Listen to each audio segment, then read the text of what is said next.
Hello, everyone. By now, you've probably heard of the very big news that Donald Trump has been banned from Twitter. Um, it bothers me how much people are celebrating about this. I understand a lot of people don't like Trump, and for good reason. But cheering on censorship in this way, seeing so much of it is a little troubling, especially when you actually dive into the details of why he has been banned. Uh, the reasoning, Twitter's reasoning, and I'm going to show you Twitter's reasoning, is that Donald Trump violated their policy by glorifying violence. And I'm going to show you exactly how Twitter makes this argument. I'm going to tell you why their interpretation is so concerning. Again, you don't have to like Donald Trump to see why totally removing people from the online public discourse at the snap of a finger due to Twitter's own interpretation of otherwise innocuous tweets is dangerous. Because you could remove any dissident from Twitter. They could do it. And they've done it in other countries. They've even done it a bit in the US. This is an issue that concerns me because I myself was censored on Facebook long before people were having a real debate about the danger of social media censorship. So let's move on. Like my fancy keynote layout, trying something new. All right, so if you want to know exactly what got Trump banned, Twitter says these two tweets violate the glorification of violence policy. Violated their glorification of violence policy. Let's read them, and you tell me how this makes sense. Tweet number 1, the 75 million great American patriots who voted for me, America first, and make America great again. We will have a giant voice long into the future. They will not be disrespected or treated unfairly in any way, shape, or form. That doesn't sound like inciting violence to me, and I don't think any rational person would look at that tweet and say that's inciting violence. Now, we're going to go on and we're going to read Twitter's reasoning for why this is inciting violence. I'll give you a quick summary now, and they think because this happened around the time that of the Stop the Steal protest, which, by the way, I have not seen any legitimate evidence that there was a systemic voter fraud. Instances of like some hiccups here and there, but systemic voter fraud to such a level that Donald Trump actually won the election, I have not seen that.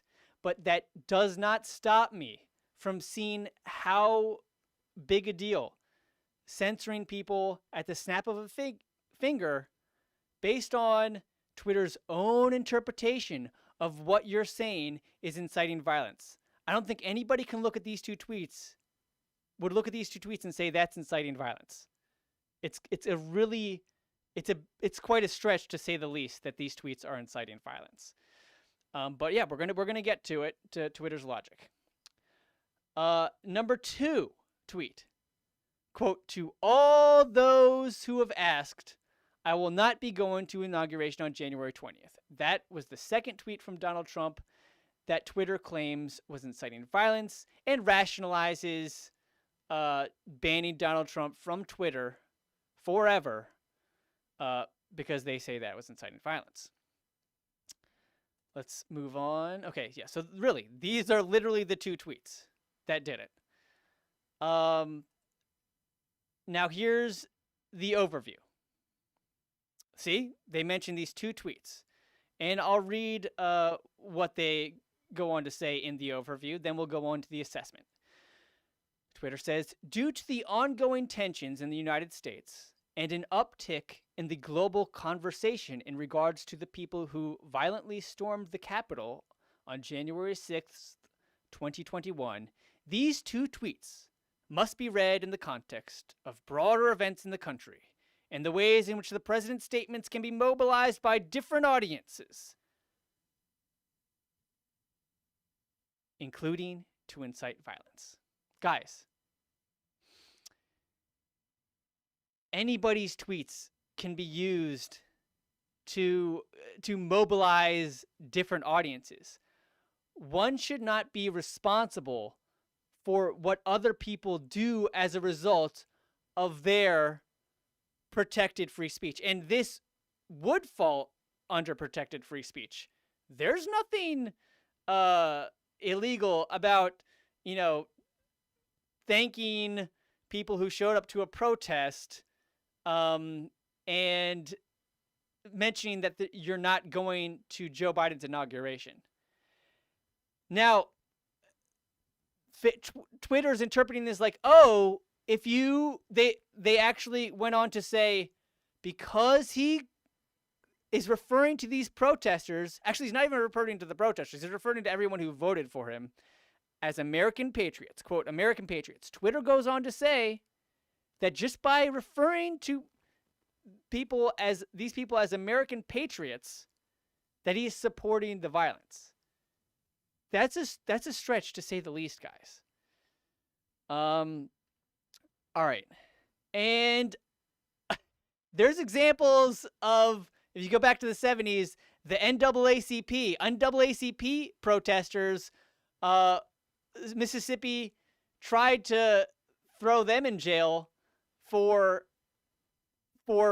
supposedly inciting a riot, even though they didn't say anything. They didn't condone violence. They just got people really riled up.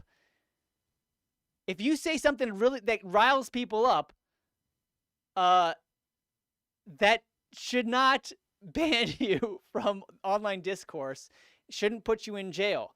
And they've tried to do that before. I'm telling you, the NAACP, they tried to do that to the NAACP in Mississippi. If you don't think that this same logic can be used against Black Lives Matter or any protesters and any leaders of any protesters, I mean, then you're not thinking straight. You're thinking with Trump derangement syndrome. Again, there's totally understandable reasons to be upset with Donald Trump. And if you understand that this election was not stolen in the systemic voter fraud way that, Trump has been propagating, there's totally understandable reasons to be pissed off that Joe Biden is the president. But the reality is people, I'm sure misinformation is a part of it, but they chose Biden over Trump because they were more afraid of Trump, even though Joe Biden is a terrible candidate. But back to this current story of Twitter banning Trump. Let's continue Twitter's overview as to why they banned and removed Donald Trump. And many others, by the way. Many others on the supposed right wing supporting Trump and on the left wing as well, who don't support Trump. Okay. This is all just happening in the last couple days. Twitter's going on a rampage removing accounts. That's what they always do when there's a crisis, like a serious event, like 9/11, and this protest, this attack on the Capitol, which is in no way at the level of 9/11. But regardless, when you have a crisis like this, people swoop in and they're reacting in pure emotion, and they do stuff like this where they will literally delete people and remove people's other civil liberties. Now, I'm not saying that Twitter is bound to the same principles of respecting free speech as the government is, but that doesn't mean this shouldn't be concerning. This is very concerning, but let's continue. So Twitter went on to say that these innocuous statements from Trump because they can be mobilized by different audiences, including to incite violence, as well as in the context of the pattern of behavior from this account in recent weeks. After assessing the language in these tweets against our glorification of violence policy, we have determined that these tweets are in violation of the glorification of violence policy, and the user at Real Donald Trump should be immediately, permanently suspended from the service. Oh, man. I mean, guys, somebody could take this, me just being concerned about free speech and censorship on Twitter, and go out and do some crazy violent stuff. They could do that. Someone could get riled up and do that. Should I be held responsible for that? Should I be blocked on Twitter? Removed on Twitter permanently? All right, let's go. Let's move on. So we're moving on to Twitter's assessment. That was the overview. Here's the assessment. This is their detailed argument. And it bothers me that so many people are just brushing this off, and they can't even tell you what tweets that Twitter banned Donald Trump for. These details are important. Okay, so here's their assessment. We assessed the 2 tweets referenced above under our glorification of violence policy. Those 2 tweets I read earlier, which our policy aims to prevent the glorification of violence that could inspire others to replicate violent acts, and determined that they were highly likely to encourage and inspire people to replicate the criminal acts that took place at the U.S. Capitol on January 6, 2021.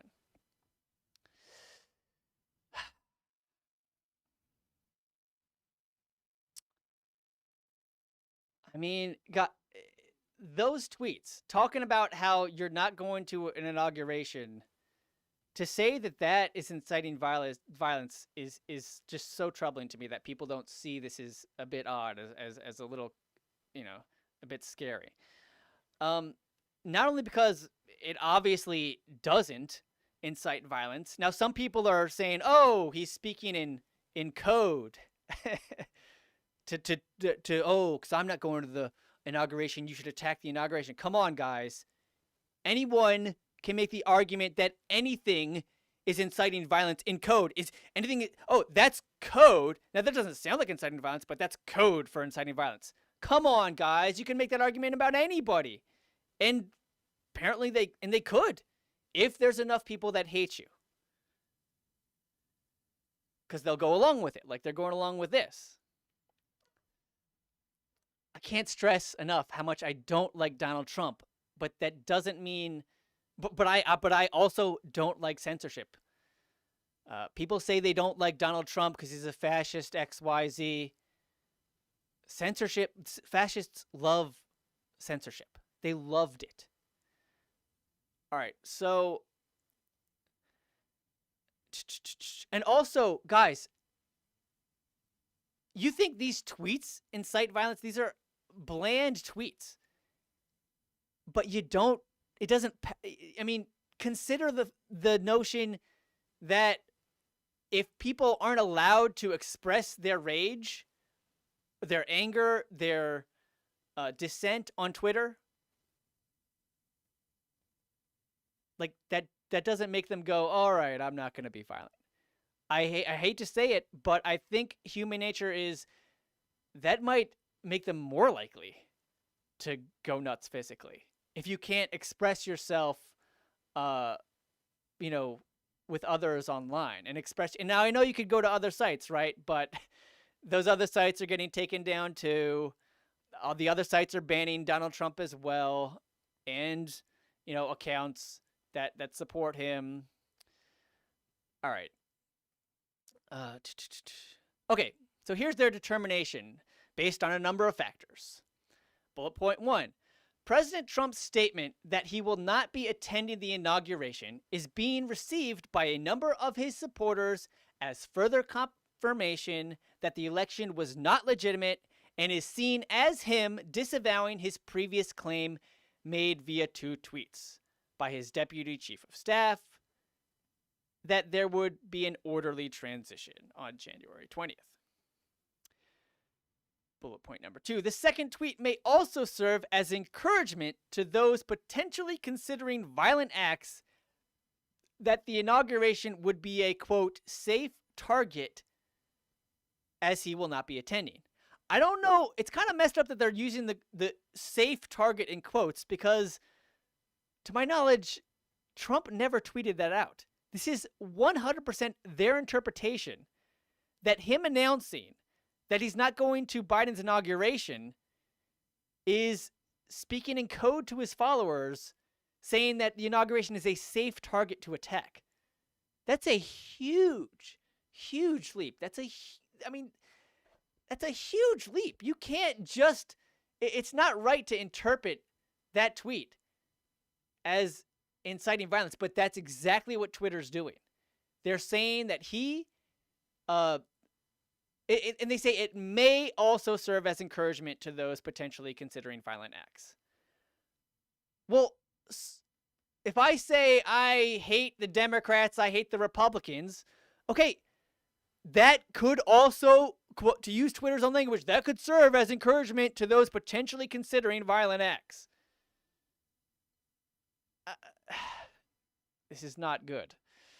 And just to make that even more, this argument even more nuts, Joe Biden says, Trump and I agree, it's a good thing for him to not attend the inauguration. So Twitter is literally arguing that that Trump announcing that he's not going to the inauguration is inciting violence, even though Biden agrees, like, yeah, that's a good idea. So Biden's supporting Trump's decision to not go to the inauguration. Is he inciting violence because he supports Trump not going to the inauguration? Because he's furthering Trump's announcement that he's not going to the inauguration? Guys, come on. Okay, but back to their assessment. So let's go. Here's their assessment of the first tweet. This first tweet, how where he talks about the great American patriots who voted for him, will have a giant voice long into the future. They will not be disrespected or treated unfairly in any way, shape, or form. So this is that tweet. To me, that doesn't sound like inciting violence. Now let's read Twitter's argument. The use of the words American patriots to describe some of his supporters is also being interpreted as support for those committing violent acts at the U.S. Capitol. Come on, guys! You can't... Twitter's literally saying that because Trump used the words American patriots, that he is supporting those committing violent acts at the U.S. Capitol. Do you not realize that American patriots is an incredibly general term that could be referring to, I mean, he's not even referring to protesters in the tweet, but even if he were, not all the protesters were violent. Most of them were not. I mean, guys, this is... Can you not see how this is nuts? how this is... Now, I mean, the way the law is, yes, Twitter doesn't have to abide by the Constitution to the First Amendment as we see the law now. But that doesn't take away from this being pretty damn messed up. As much as you hate Trump. As much as people hate Trump. Okay. Because, again, this logic could be used against anybody. Twitter interpreting just mundane language, like innocuous language, as support for violent acts, even though there's that's just their interpretation, so they can ban somebody. Forget Donald Trump. It could be anybody. You can get banned from the online discourse, just like that. All right. So if it's for using the word American patriots, I'm sure there's at least some American, no matter where you are on the political spectrum, I'm sure there were some American patriots in D.C., whether it's among the protesters, among the media documenting it. I mean, or just people there observing. I mean, but regardless, simply referring to one's supporters, even though some supporters are violent and did become violent, doesn't mean you are endorsing that violence. And just because somebody might interpret something you say as encouraging, somebody violent might, just because they might interpret what you say as encouraging and continue violence and go out and partake in violence, that doesn't mean an innocuous tweet like these is inciting violence. It's just not. All right. Now, who knows? Just to play devil's advocate, maybe Trump was excited to see violence. You can't block somebody from the online discourse because you think like this was their intentions from what they said. That's just not right. Obviously, Twitter can do it, but just because they can do it doesn't mean they're a private company. They're free to do it as the law is interpreted now. But that doesn't mean it's right. That doesn't mean it's good. This could be used against BLM. It's been used against the NAACP in the past. And I'll get into more in detail. So just come on, think straight, guys. And they go on. Twitter goes on, explaining that the mention of his supporters having a, quote, giant voice long into the future, and that they will not be disrespected or treated unfairly in any way, shape, or form, is being interpreted as further indication that Trump does not plan to facilitate an orderly transition, and instead that he plans to continue to support, empower, and shield those who believe he won the election.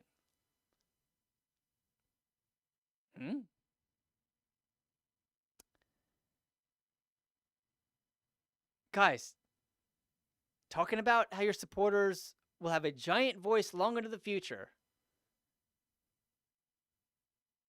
So they take that and they make this giant assumption, this giant leap, and say that means that's the interpretation is that is an indication that Trump does not plan to facilitate an orderly transition. He did concede after this, by the way. All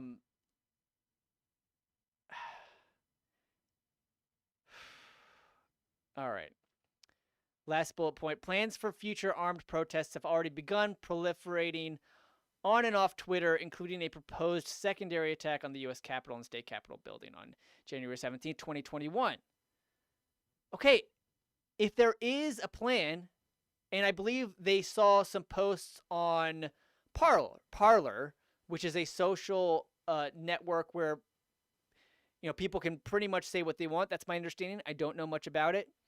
But just because some people online are proposing an attack on the Capitol, that doesn't mean that with these tweets, these bland tweets, Trump is in any way endorsing that violence or inciting that violence. You just can't do that, guys. Like okay, let's say, imagine you had a BLM protester and they're talking, we're going to have giant voice long into the future. We will not be disrespected or treated unfairly in any way, shape, or form. And somebody happens to go do something violent. Does that mean that leader should get removed from Twitter? Because their tweet was not inciting violence, just because some people interpreted it that way. All right. Moving on. Okay, like I said, Twitter says Trump using the words American patriots means support for those committing violent acts. Now, I don't like Trump, but it's not at all clear he's referring to those committing violent acts. After all, not all protesters were violent, were they? There were a lot of protesters, too. People are happy Trump is banned without realizing any dissident ever can be just as easily banned even when their tweets don't actually incite violence. It's all up to Twitter's interpretation. That's scary to me. That should be concerning to people. That's a lot of power. I believe Facebook and Instagram, they banned Trump as well over this. Okay, now hear me out, guys. Hear me out.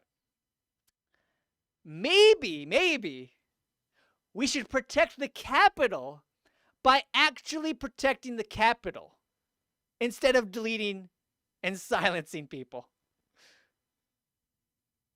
I know, it's a crazy thought, right?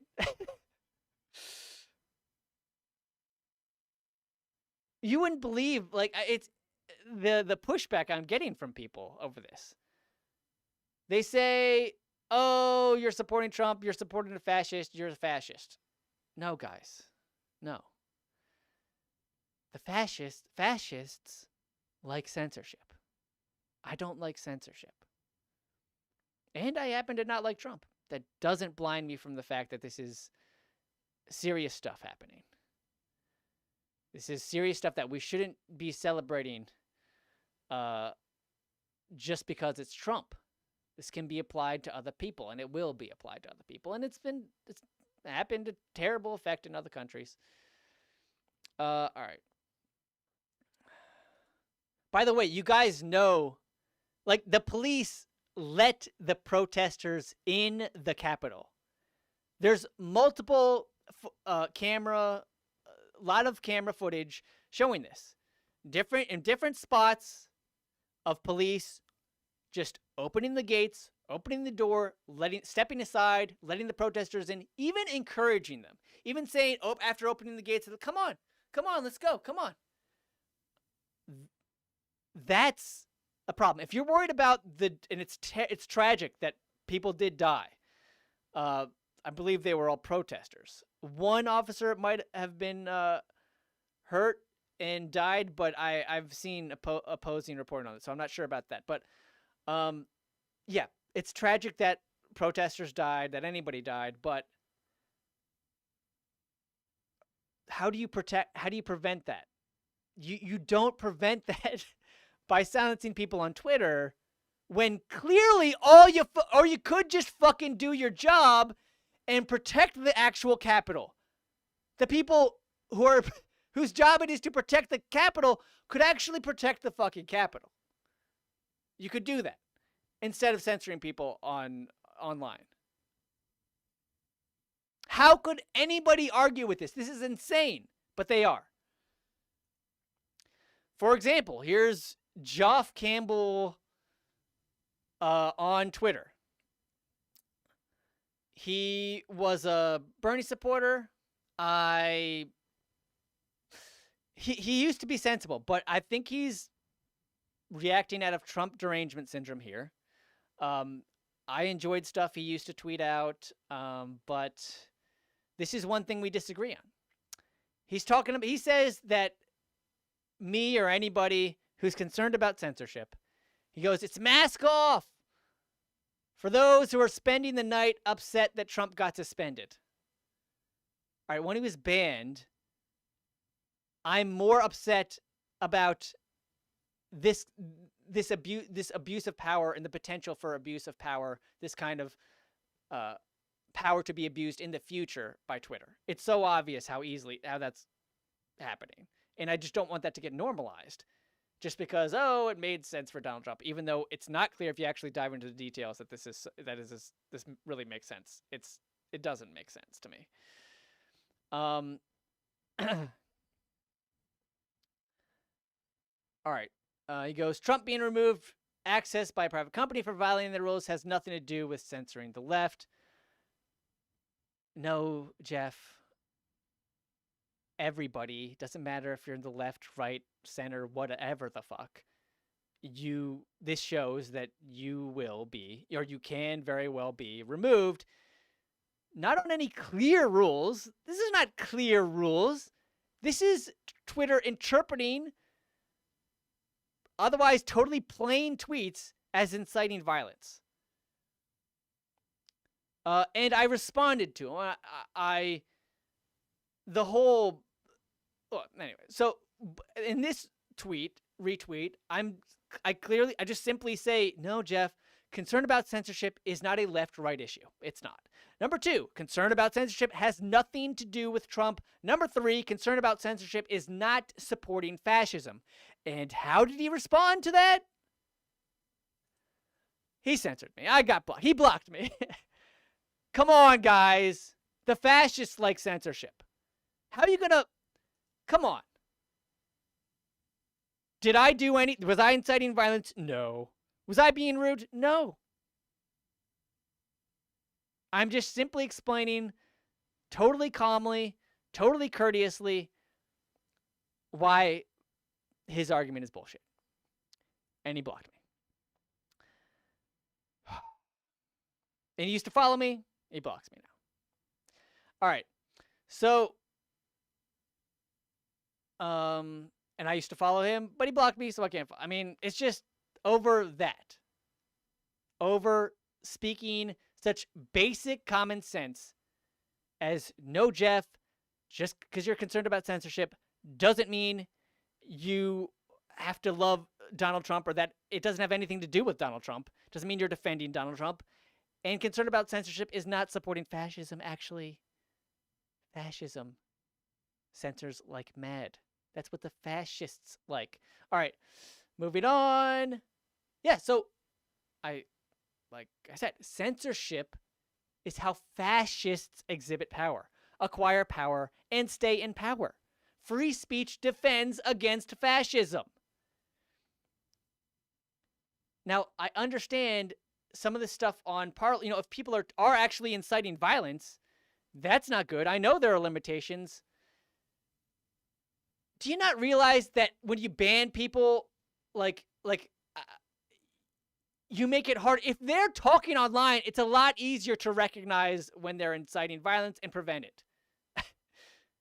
All right? So, and yet they're blocking people who aren't inciting violence. They're blocking sites where people apparently are. No, use that as evidence.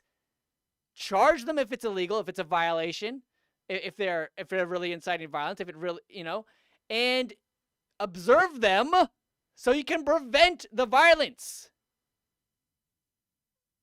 This is just common sense, but people aren't thinking like this. They're thinking we just have to ban people if they disagree with us.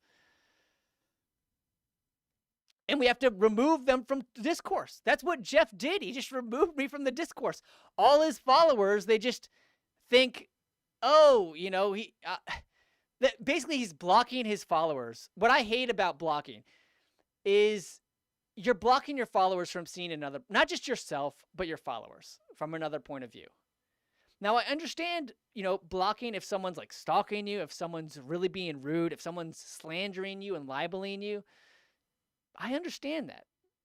Blocking makes sense in those cases. I would never shame somebody for blocking somebody for those reasons. But most of the time, you see people being blocked, it's not because of that. It's because they just don't want you proving them wrong. They don't want to hear an opposing viewpoint. Forget proving them wrong. They just don't want to even consider that they might be wrong. It's bad. And they don't want their followers to see, oh, there's a legitimate argument that disagrees with what I'm saying. It's not good, guys. All right. So I did read a good article by Glenn Greenwald, and I'll share just a section of it on this, him reflecting on this. Basically, the article is about how, just like after 9/11, there's a crackdown on civil liberties in order to fight terrorism. You know, we had our privacy, right to privacy removed. Torture became illegal. There are even some more severe examples. I mean, really, the right to habeas corpus was removed. That's huge. So, and Glenn is saying, and Glenn was writing about it back then. That's when he got his start writing. And he sees a lot of parallels between what happened then, the loss of civil liberties, the rush to take away our civil liberties after 9/11 due to fear of terrorism, and what's happening now, even with this relatively smaller event. It's a very significant event. The Capitol has not been, intruded like this in 100 years, more than 100 years. So this is very significant, but but it's no 9/11. Nevertheless, people are using it to crack down on civil liberties, to argue that we should crack down on civil liberties due to the threat of domestic terrorism. Here is from Glenn's article. He writes, these calls for censorship, online and official, are grounded in the long discredited, often rejected, and dangerous view that a person should be held legally accountable not only for their illegal actions, but also for the consequences of their protected speech. Meaning, the actions others take when they hear inflammatory rhetoric. That was the distorted mentality used by the state of Mississippi in the 1970s to try to hold NAACP leaders liable for the violent acts of their followers against boycott violators after hearing rousing pro-boycott speeches from the NAACP leaders. So this has happened before. They tried to make NAACP leaders liable for the violent acts of their supporters after the NAACP leaders gave rousing speeches. So they weren't saying go do violence, but they got people all riled up and angry, and some people happened to go on and commit violence. 1970s Mississippi tried to pin that violence on the leaders.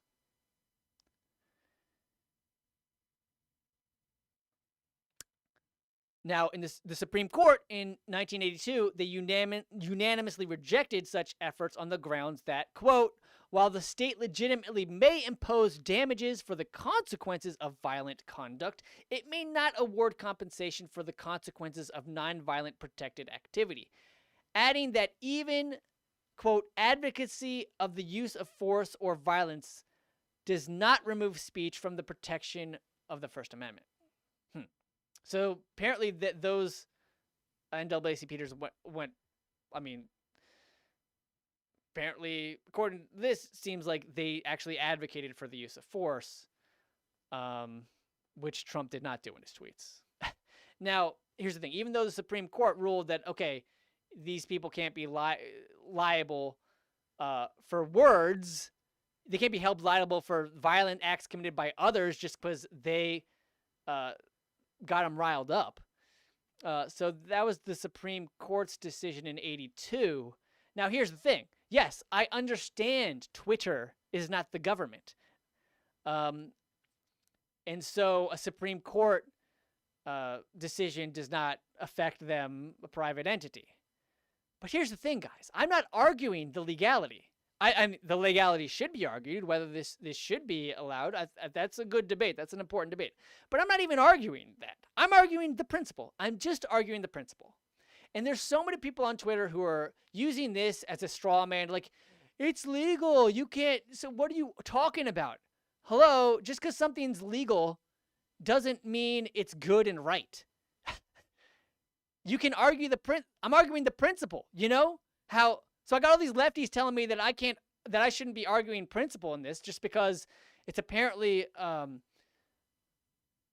legal, just because it's legal for Twitter to do this. They said I shouldn't be arguing the principle. Okay, come on, guys. Just here's a little quick thought exercise. Okay, people on the left, they argue that in principle, people that abortion should be legal. It is a right to choose what one does with their own body. So they make that on principle, even though they made that argument when it was illegal, and they continue to make that argument, even though in many states they do whatever they can to prevent people from having that access to abortion. So guys, this is absurd to argue like you can't argue principle because they can legally do this. No, it's always good to argue principle. All right. And I went on to say, I'm arguing the president. Twitter just banned someone for saying they would not go to Biden's inauguration. And Biden said that was fine. He supported Trump's message and decision to not go to his inauguration. Just because something is legal does not mean it's right and good. Very weird to have to say that. By the way, even though Twitter is not the government itself, they and all the social media giants work with the government. Please don't be naive, guys. This incredible power to delete someone from online discourse will absolutely be abused. It already has been all around the world.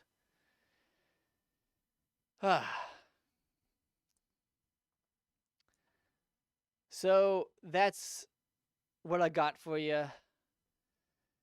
Let's see. Any super chats?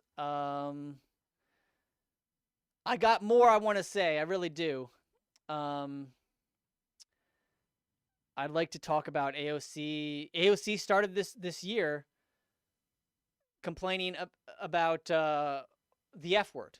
AOC literally started this year on January 1st, equating using the F word to violence. That's absurd. And especially absurd, because then what do you call real violence? There was real violence at the Capitol. Just because somebody said, I fucking, F you. That's literally what happened.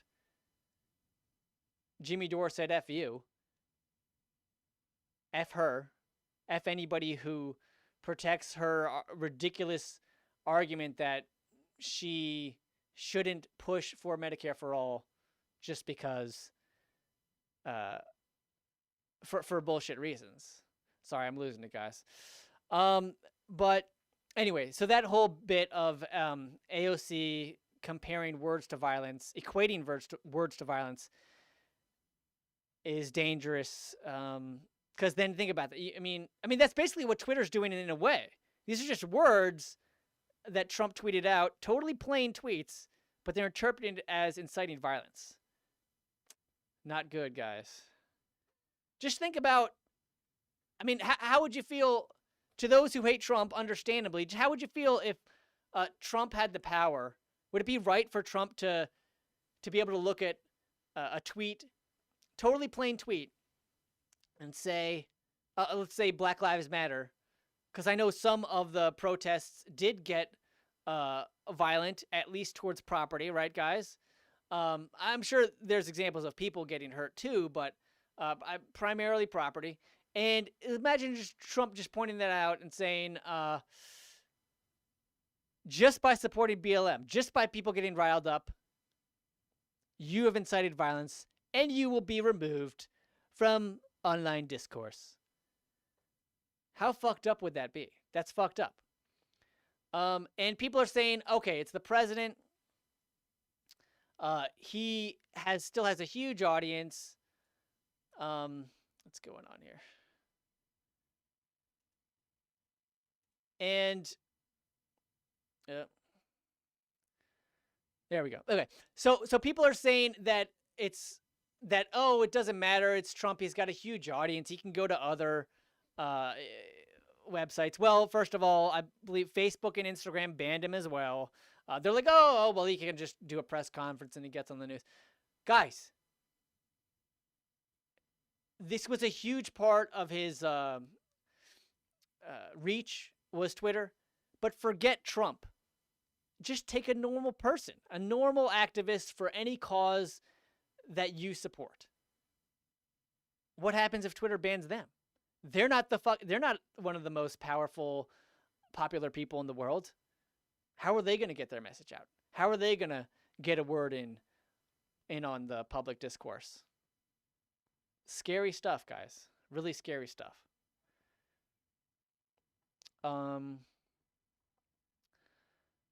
Thank you, Metalworks.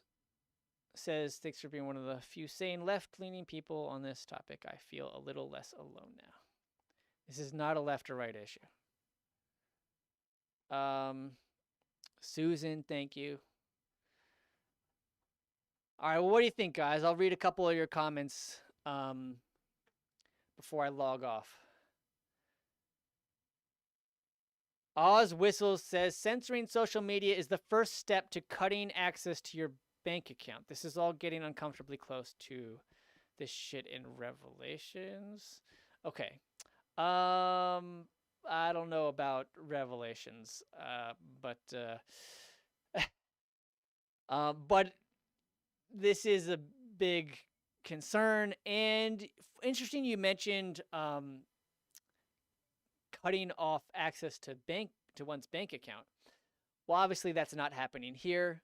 No one's cutting off access to Trump's bank account, but that did remind me of WikiLeaks was cut off from their donations. There was a PayPal and banking blockade. They blocked WikiLeaks from receiving donations from their donors. That's some serious, scary censorship. Let's see. That was around the time, early 2010s, around the time when they were releasing a lot of the content that Assange specifically, just Assange, is being prosecuted for publishing, which is a very, very another significant event, very scary event, because it's the first time a publisher's ever been prosecuted for publishing true information. And that information, the government has not been able to show how that information has led to anybody getting harmed, nobody dying. Government has been unable to show that, and it's been over 10 years now. Think about that, guys. So the government argument is like, oh, some of that information, very small minority of the information, oh, it could go on to have harmed Afghan informants who are helping us in the Afghan war. Personally, I think that's way too low a bar to send somebody to prison for life for publishing true information, because it might hurt somebody. You say that about a lot of things, and that's just way too low bar in my opinion, guys. That's scary. Publishers should not be sent to prison for life, which is what the government is attempting to do to Assange, because they happen to publish something that might have hurt someone, but there's no proof to show that actually ever happened. Also, looking at it in context, WikiLeaks, there you go. So despite all the talk about, oh, WikiLeaks has blood on their hands, Assange has blood on his hands, no, actually, that's not true. And while the government is propagating that talking point, everyone just ate that up. They still eat it up, take it as fact, while ignoring the real blood that WikiLeaks exposed, the real blood on the hands of our government officials, whose decisions led to, just one example, 15,000 unreported civilian deaths. So there were tens and tens of thousands of civilian deaths. Way more. But WikiLeaks revealed that 15,000 of these had never been reported. So they revealed 15,000 unreported civilian deaths, among many, many other things. But just think about that number. That's the equivalent of 5 9/11s that had never been reported. Real blood. that had never been reported. But that blood was ignored. It was being denied by the government. They said they didn't keep those records. That blood was being hidden. That blood that they had, that real blood that they had on their hands, was being hidden. And Assange revealed it. So just the whole framing of Assange and Wikileaks as having blood on his hands is just really fucked up framing. All right, more comments. This will be used in the same sort of way outlined in Naomi Klone's shock doctrine. Any fear-inducing event is usually used to further their agenda in some nefarious way. Yep. Those in power, people do leverage crises to get away with stuff while people are all in a panic that they otherwise wouldn't be able to.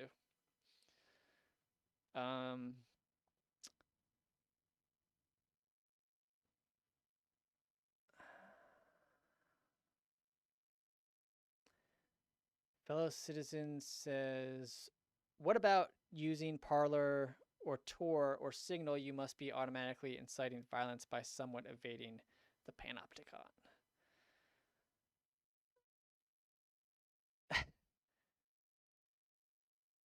Kinky2 says, Matt's defending the First Amendment of the Constitution. I don't think that's far left. Yeah, I don't think so either. I mean, anybody with some common sense should share the same concerns, should share these concerns that I've outlined. And you know, that's a topic, the whole right-left paradigm. I think people get way too caught up in that, because it's just being used to divide and conquer, because everyone can get behind the First Amendment. Even healthcare is not a right or left issue. No one's arguing that, like, for example, people arguing for universal healthcare, they're not arguing for just lefties to get healthcare. Everyone should get healthcare. Most Republicans, according to Gallup poll, support Medicare for all. So anyway, maybe I'll talk about Medicare for all in another, and healthcare, because it's a good debate in another video without using the whole left-right bullshit dividing lingo, because it's totally unnecessary, totally counterproductive on many, many issues. All right.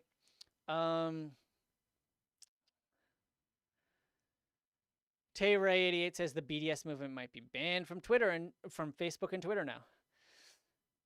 Oh, I got so many stories about that. But way in I mean, Facebook has been working with the Israeli government for a long, long time now to remove posts and information that they don't want people to see. One example, there was actually, I'll give you one great example that most people don't know about. But I've been researching this kind of stuff for videos for a while, and a Coldplay video actually is that they made a music video in support of the Palestinians. Okay, it was a peace video in support of the Palestinians. There was nothing hateful or anti-Jewish about this. It was just a video in support of peace and the Palestinians. That video got removed by Facebook. And this is at the beginning of Facebook. So this kind of stuff is not, this is not new. But this move by Twitter is it's another level, I think. Because it's always been easy to remove. Anyway, I mean, I'll give you my own Facebook censorship example for those who are new to me.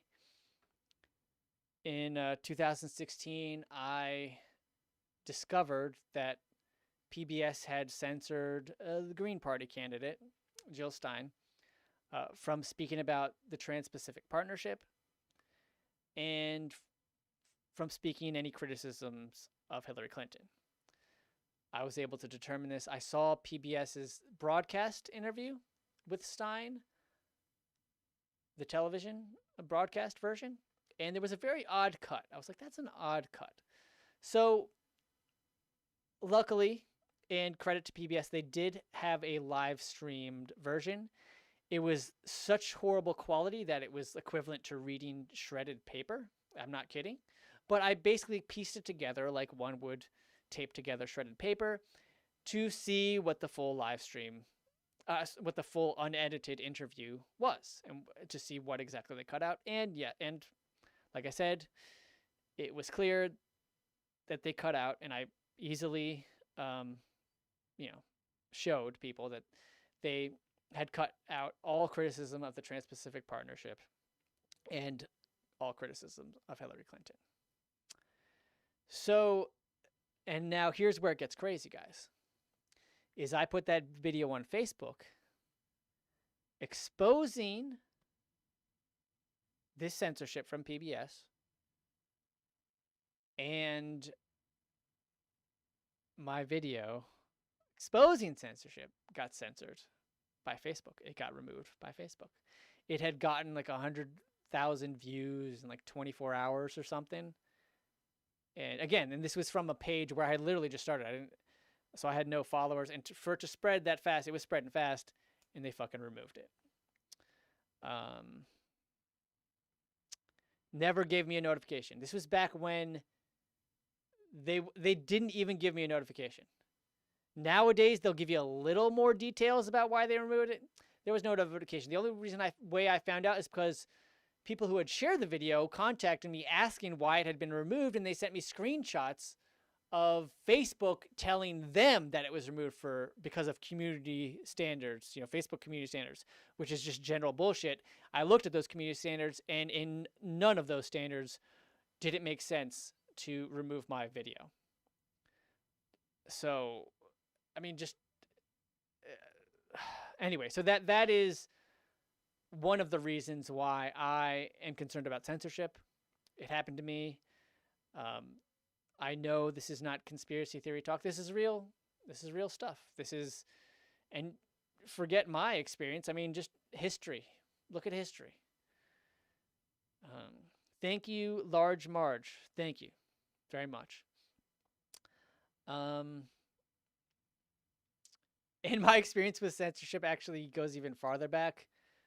The first video I ever made, first documentary I ever made in high school. I had made, like, I guess in middle school, like some friends had cameras and I made like a couple, dumb little music videos. But in high school, see, I never had a computer until, my own computer until college. But high school, I had a injury. So I would normally be a little, consumed with sports, actually. And I was at a boarding school at the time, actually. So living at school, and I could not, and you can't play sports, like there's really not much to do. And so even with sport, that's not much as the only other option. Anyway, an English teacher, was he an English teacher? A teacher. I don't remember the subject, but he was working on a film, a documentary. And he asked me to, since I had the time, asked me if I'd be interested in helping him and working on the project. I had never edited before this. This is the first experience I ever had editing. He lent me his beat up laptop and beat up camera, gave me a very quick lesson on iMovie, and I made a documentary about our school's community service. This included one scene where I embarrassed the headmaster. I simply asked him what he did for community service. It was clear that he had never considered that, and it was kind of funny because he had, all students were required to do community service hours, and he was right there on camera, and he had no response to what he has done for community service hours. It was funny. And it was shown in front of the whole school. Afterwards, the headmaster told the teacher, who was head of this documentary project, to delete that tape. I'm not exaggerating, guys. So just think about that. Yeah, so my first project was censored, deleted. He was ordered, the teacher was ordered, he told me that he had been ordered to destroy the original tape. He re-edited it and destroyed the original tape. So, yeah, these are but again, you don't have to have these kind of personal experiences to see how censorship is dangerous, and how it's wrong. Now, I'm not saying there aren't exceptions. Obviously, there are exceptions to freedom of speech. There are. I mean, those should be debated very heavily. But likewise, I'm not saying Facebook should include everything. They should allow everything, porn and all. I mean, no. You can, but when you start censoring ideas and things, and interpreting things, taking so much liberty in your interpretation of tweets to ban people, that's scary stuff. That's wrong. Survivor Mary says copyright infringement. I'm not sure what they're referring to, but that has been a Facebook one of their community standards. They're against copyright infringement. I can guarantee you that was not an issue with the PBS video I mentioned, or my video exposing PBS getting removed. Had nothing to do with that whatsoever. It's so obviously fair use. It was commentary. And I actually did do tests on, like I had uploaded videos in RAW form before. And when I did that, and there was a copyright infringement, immediately I would get a message for copyright infringement. I got no notification or message whatsoever when my video was removed by Facebook. None.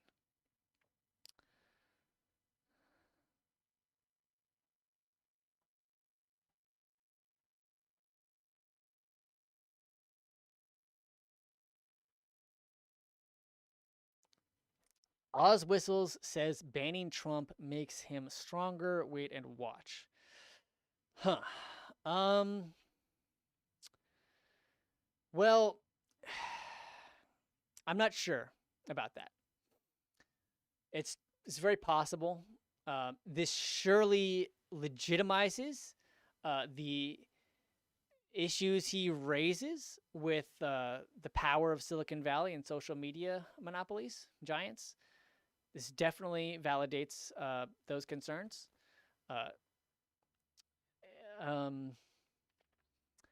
And one thing, I do see this as making things worse. One of the biggest problems in the country is growing polarization, increased polarization, whereas meaning people just they're increasingly filtering themselves into their own bubbles. And it basically turns people into it turns communities into just circle jerks, where you're just kind of circle jerking. You're never actually debating issues. You just always assume that, the other people are dumb because the other people are dumb. So you never actually consider issues, real details, and arguments, which is very, very dangerous, in my opinion. It's just not a good. It doesn't make for a healthy society, and this will only exacerbate that problem of people being divided. Social media, even without the banning and blocking, does that. At least Facebook in particular. I'm not sure to what extent Twitter does it. I'm sure they do, actually.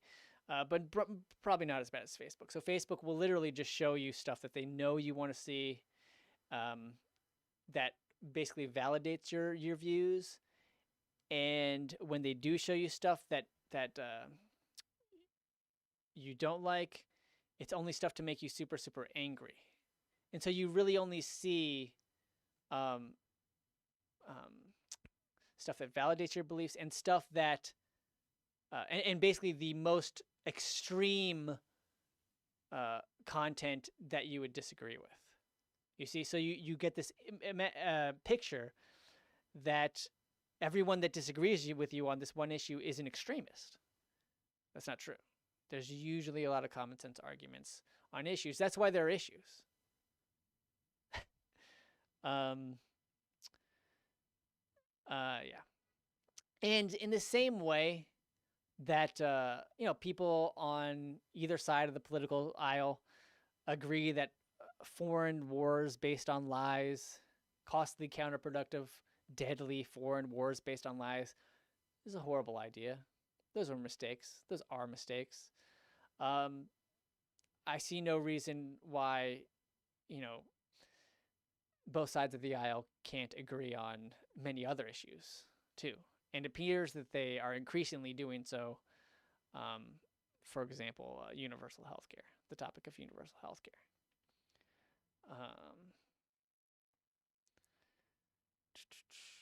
And of course, concern about these social media monopolies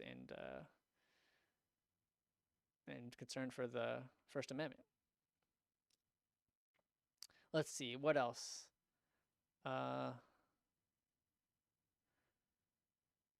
Skyro Google says, we need freedom of speech to speak out against our corrupt governments. You start banning so-called fascists, and the corrupt government will just label anyone speaking truth to power as fascists. Well, that kind of, it's happening. It's happening. And that is a result of this big polarization, the big bubbling effect. So, I mean, what makes people comfortable referring to everyone they disagree with as a fascist is because in many cases, they don't have people they disagree with in their network, I mean, in their actual real life network, there's probably family members, but but they hardly interact, except maybe like Thanksgiving or something like that, right? I mean, that's kind of how it is. Or maybe they interact with them at work, but they don't talk politics, So, yeah, like that's what gets people thinking that so comfortable that they can just dismiss anyone they disagree with as a fascist. Even though most people don't even use the word fascist or don't even understand the word fascist. Sorry. It's kind of, in some sense, it's kind of a loaded word. There's so many interpretations, and I really don't think most people who use it understand it. It's a complicated word. There's a lot to it, a lot of different interpretations. But, and I feel that way about all political labels, actually. Fucking progressive, conservative, right-wing, left-wing, liberal, libertarian. These are somewhat, these terms have lost a lot of meaning because people will dismiss anybody just on that label, or they will find someone credible just for that label. So we need to stop doing that. That's a big, big problem. I mean, anyway. Thank you, Ruth P. Thank you. RTSA says, I feel like most people don't understand most things they talk about when it comes to politics.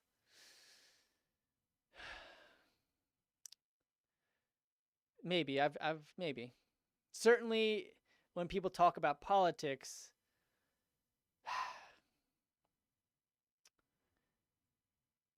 well, there's so much to understand about the world and about any of the hot topics of the day. There's so much to understand. And forget hot topics of the day. The topics of, the history of the country, the last, centuries. I mean, just healthcare. It's an incredibly complicated topic.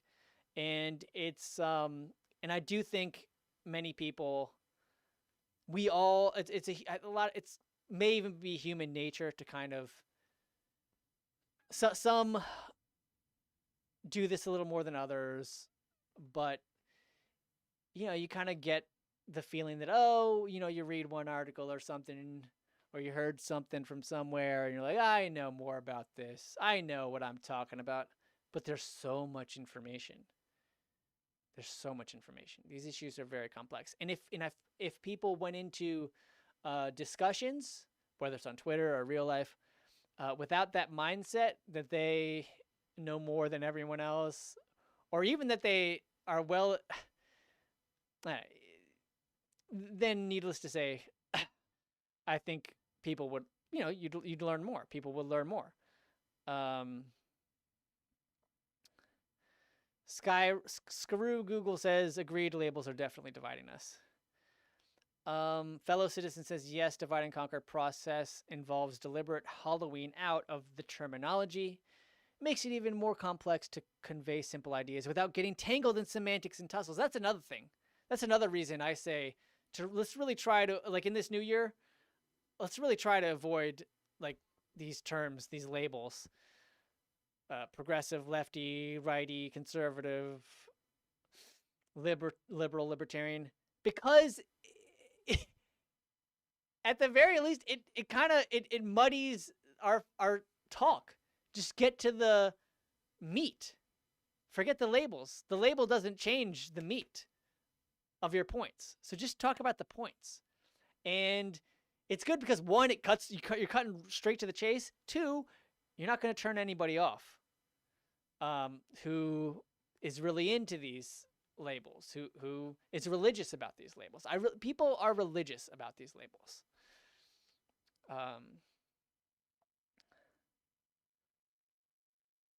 TayRay88 says, while Facebook/Instagram do censorship, they weren't able to help me when fake accounts of me were doing revenge porn against me that the police even reported to them, and about 1.5 years ago. Yikes.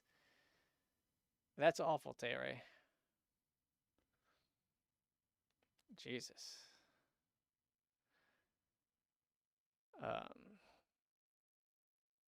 Large March says, maybe we shouldn't have corrupt profiteering voting machine companies boarded by staff from corrupt politicians run by our elections. Maybe nationalize and open source voting. Yeah, I think we should have more transparent elections. Absolutely. Yeah. I mean, how can you disagree with that? Because now, like I said at the beginning, I don't see any systemic voter fraud to such extent that, Trump actually won. I have not seen that. And like I said before, yeah, there's some hiccups where some votes are incorrect, some things get wrong. But at the very least, see, if you make the elections more transparent, at the very least, you can give people more confidence in the system. I mean, it just makes sense. Because even though I see no, massive voter fraud conspiracy in this election, it's possible. Election fraud, it's possible. And so that's another thing that concerns me, is like just the notion that, so part of their rationale for banning people on Twitter is if they express concerns about voter fraud. Now, if they're wrong, they should be called out. If they don't have any evidence, any legitimate evidence, they should be called out. But I don't know about banning them, because theoretically, hey, like I said, you could have voter fraud at some point. And so the notion that the precedent that you automatically ban these people, that's scary. Now, I think in most cases, Facebook and Twitter are kind of like putting their own information under such posts. But part of the rationale for banning Trump was that he was promoting the theory that there was rampant voter fraud that lost him the election. So Is this a sign? This is scary. It seems like Twitter is going the step. They literally mentioned that that's part of their reasoning for banning Trump. Now, it wasn't their immediate reasoning. It was like low on the list, but nevertheless, this is scary to think that that's a factor in getting banned from online discourse, because someone could be right. It's possible. Interestingly, just after, so it wasn't just Trump that got banned. A lot of other people have been banned. Large accounts and small accounts. One small account I had literally just retweeted, some account called like Texas Cowboy, and I retweeted it commenting. I just thought it was interesting. So you had some guy, he was visiting the Alamo, and he was calmly talking with a police officer who was walking him out of the Alamo site because he wasn't wearing a mask. And he was giving these talking points about why he doesn't wear a mask. And I retweeted it.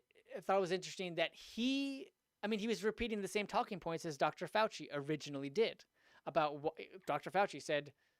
Americans should not be wearing masks.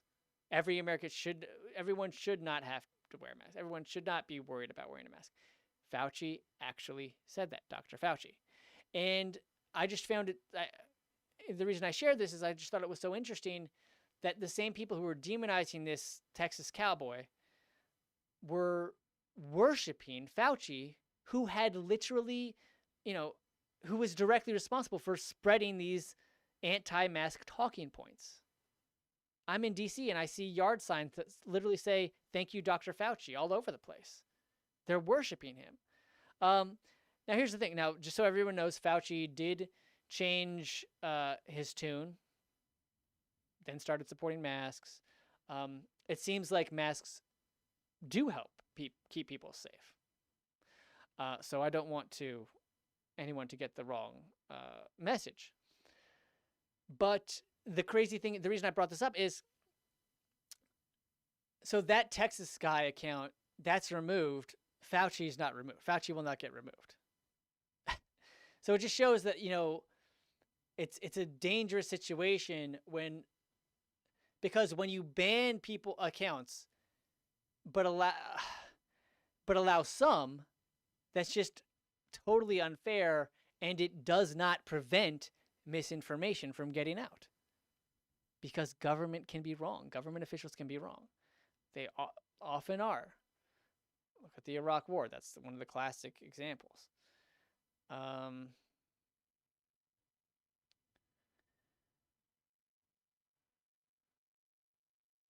Spike Love says they said a lot of things at the beginning of the pandemic that were incorrect. Mr. Flash Spam, the super god, says, "Hi, Trump supporter." Epicurus, I believe he's a philosopher, right? If I remember correctly. Good philosopher. Anyway, if I've got that name right, could be something like that. But Epicurus says, after watching your Biden video, glad you enjoyed that. Hopefully it doesn't get banned. Let's see. Yes, because even though I don't support Trump, I don't support Joe Biden. Either one of them is capable of doing something that good, and if they do, I can support them for that particular thing. So I'm independent in that sense. I think it's good to be independent and to not identify with any of these labels or even identify as a supporter of any politician, because it cloudies your judgment. You're going to be more inclined to support them and less inclined to disagree with them, even though there might be a good reason to not support them on an issue. And there might be a good reason to support someone that in your mind, you don't like. Okay. Gray Walker joined third party, says, "What about a socialist answer? Maybe a GoFundMe effort to fund a competing service using the co-op model."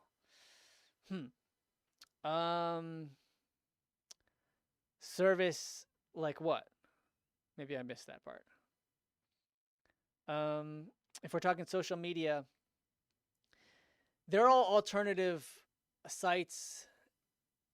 I believe it's almost impossible, if not impossible, for them to get off the ground and have a fighting chance competing with Facebook, Twitter, etc.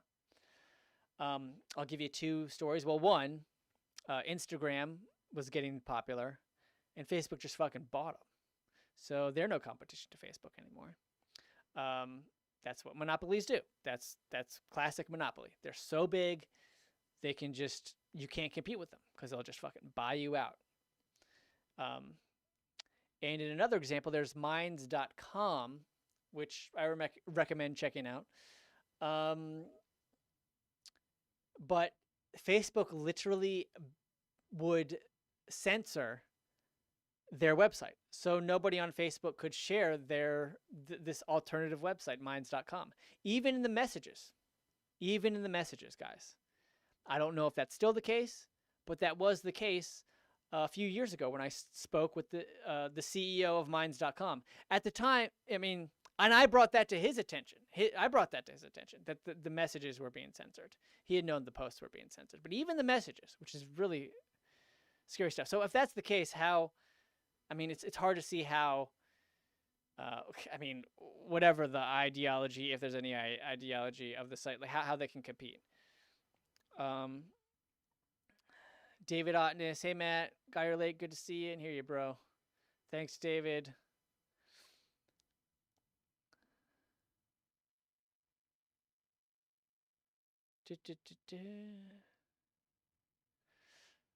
All right.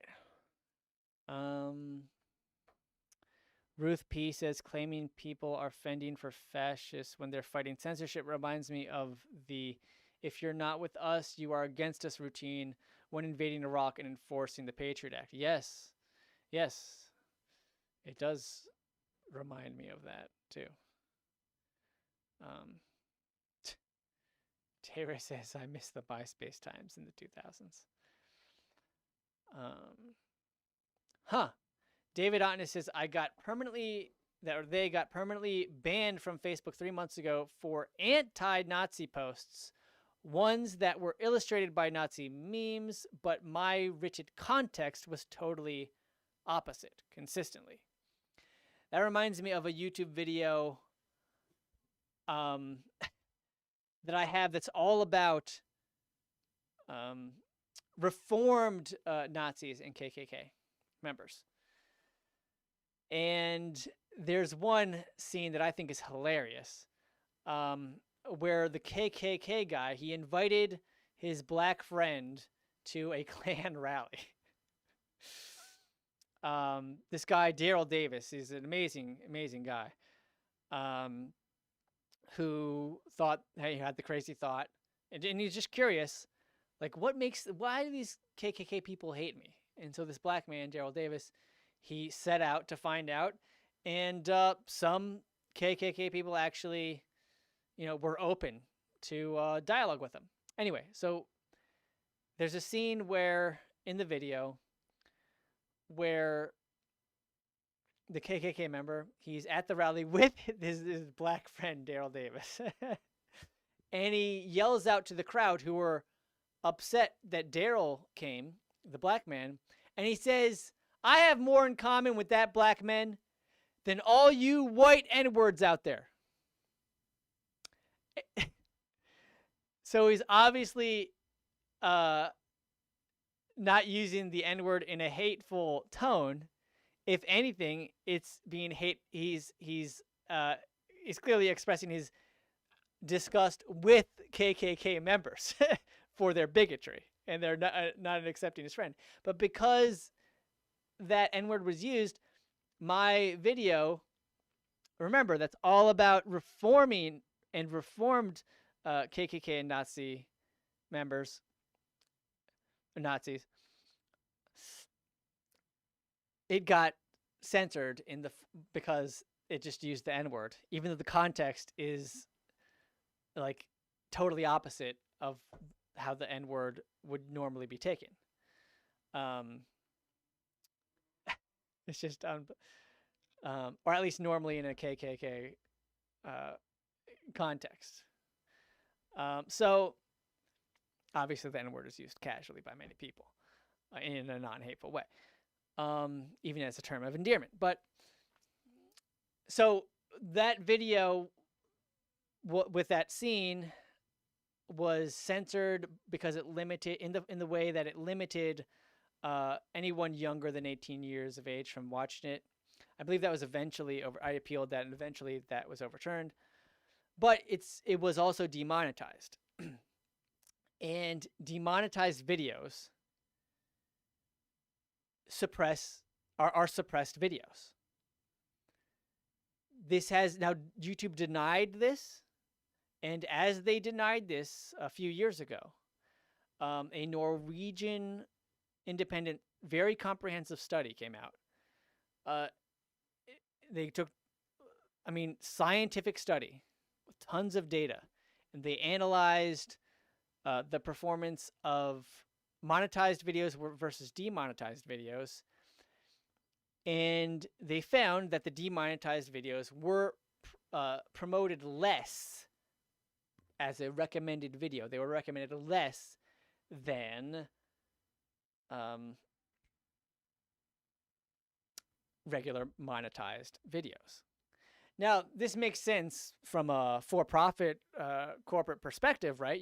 Why would you recommend videos that you will make less or no advertising revenue off of when you can recommend videos that you can earn advertising revenue also? Because YouTube splits the revenue with the creators. So it makes sense from the business standpoint. But the thing is, YouTube was telling everyone that demonetization does not affect their videos' performance. And the reality is it did.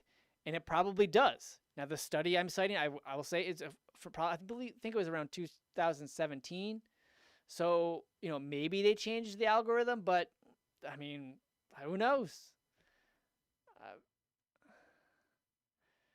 So they were literally yes, YouTube lied. They straight up lied that demonetization had no such effect in suppressing controversial content, and that is the effect. That's a problematic effect. YouTube, when YouTube suppresses videos that are just controversial, just for being controversial, because when you suppress videos just because they're controversial, again, not because they're inciting violence, just because it's stuff that some people would find controversial, well, then you're suppressing ideas. One of the terms that was demonetized in a lot of the studies, when they did the studies, in most of the instances, a significant number of the instances, war was a term that was demonetized.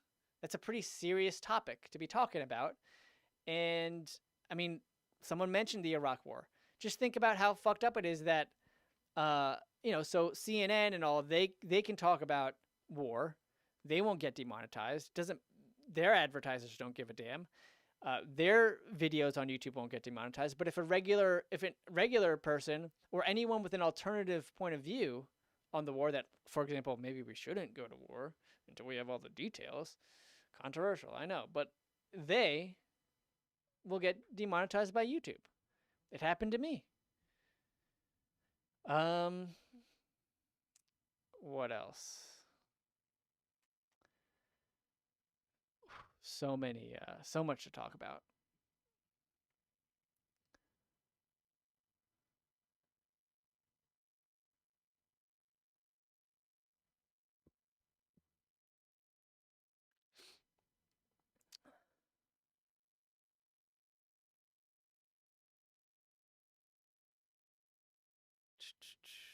Oh, I'll give you another recent example, actually.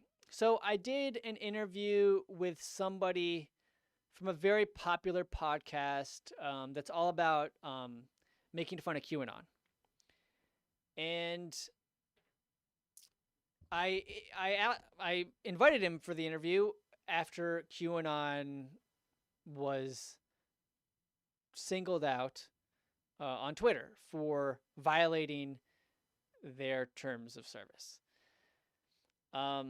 So again, in Twitter's argument, they're like, QAnon violates our Twitter's service, and or they actually said these QAnon accounts or many QAnon accounts violate these terms of service. And I just thought it was weird. Like, if that's true, then I mean, why do you have to call them out by QAnon? I mean, you would just remove them by their term of service. And so I was asking. So I just had a discussion about this. Not at all in support of QAnon. I don't think their logic is correct.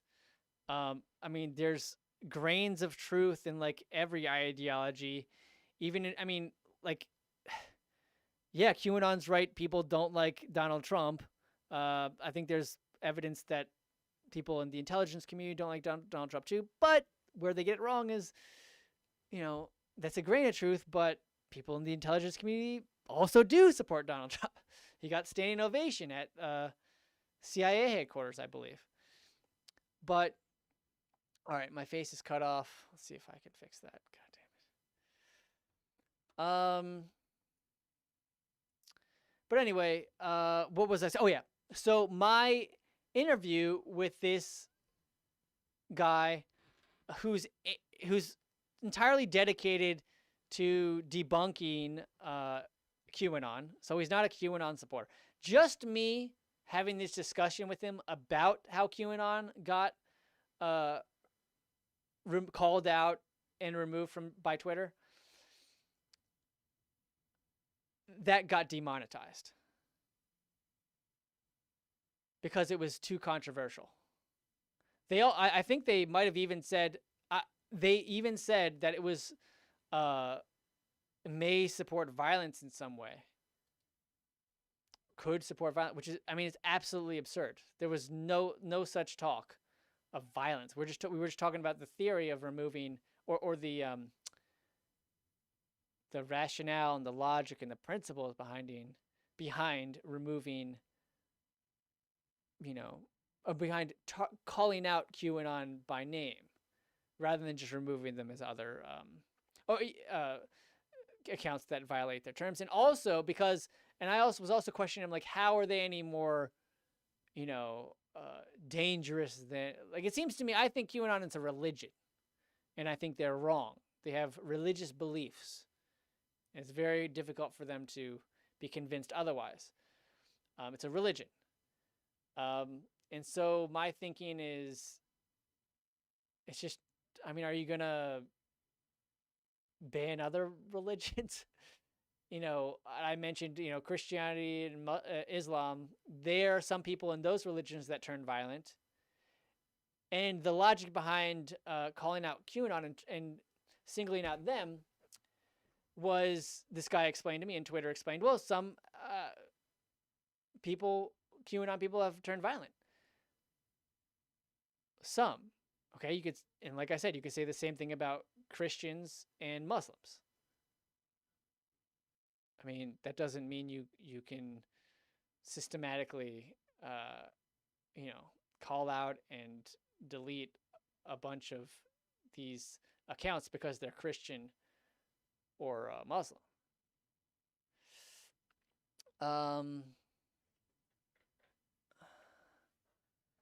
if you do have friends who are QAnon, that's another problem, is if you ban these accounts, and if some of these accounts, if they really are violating their terms of service, like legitimately, like making fake accounts,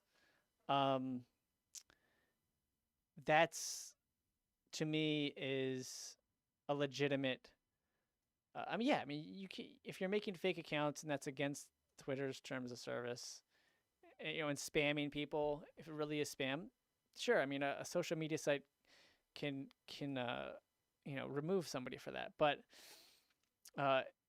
in these cases, it was just because it was like the hot topic. It was like hot to shit on QAnon. But anyway, what I was going to say is, if you've got people,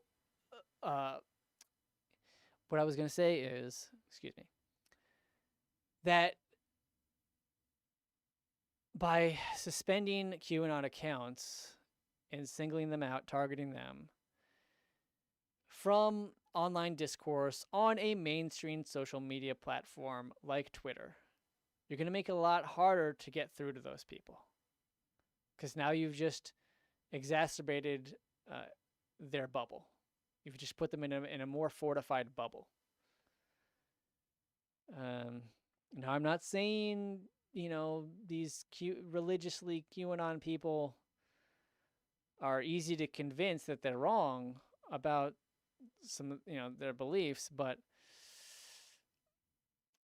it's definitely going to be harder to get through to them when they're banned from a mainstream online discourse platform, right? Because then this just enforces the problem of everybody's getting pushed into their own bubble. Because on social media, that's already happening. Now imagine if you even get pushed off of social media, then you're really removed. You can't even anyway. So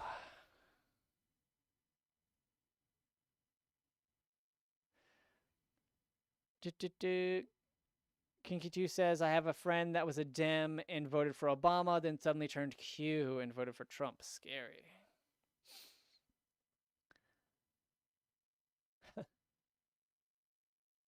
Zlock says, how is Linwood ever going to be able to show his face again after calling Pence a traitor and child diddler? I actually don't know who Linwood is. Maybe I should be embarrassed, but I don't know. Gray Walker says, there are many bubbles of thought that accept some things as absolutely true without evidence. It sounds like QAnon is one of them. Yeah, I think so too. Well, see, here's the thing, though. They would say that there is evidence, and it's true that there is evidence. That doesn't mean it's good evidence, Just because there are some pedophiles like Jeffrey Epstein who interact with government, that doesn't mean everybody, in the Democratic Party or the establishment is part of a pedophile ring, Or even that there is an organized pedophile ring in government.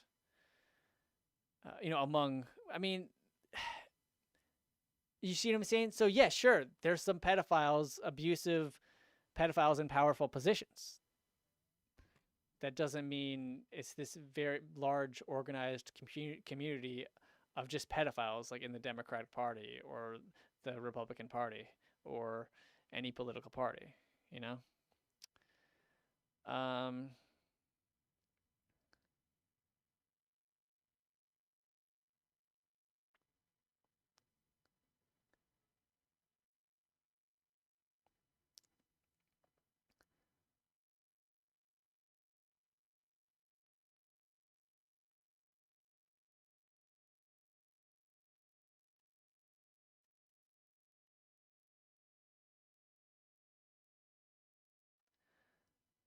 All right, guys.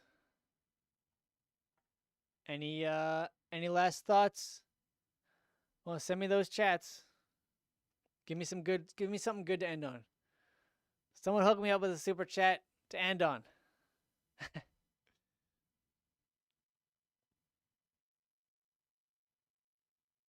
I going to get a good comment? Good question?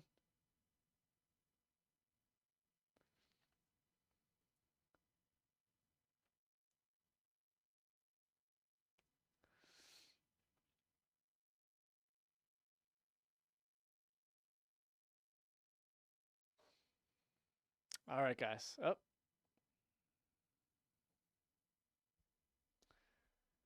Thank you, fellow citizen. Thank you, Gray Walker. Thank you, Andrew, for the info. Kinky2, Epicurus, Make a Whoosh Foundation. Oz Whistles, Large Marge, and Spike Love. And Propaganda. Propaganda says, I want to see Orf's chest hair. Schlacht, thanks for your hard work and good morning from Poland. Whoa. Keep fighting the good fight. Large Marge says less George Floyd and more Pink Floyd. Yeah. Less murders, more music. I think we can all agree on that. All right. Thank you, Large March. I like that. Make a Whoosh Foundation. I freaking love that name. All right. Because whooshes are something I use in editing all the time. Whooshes.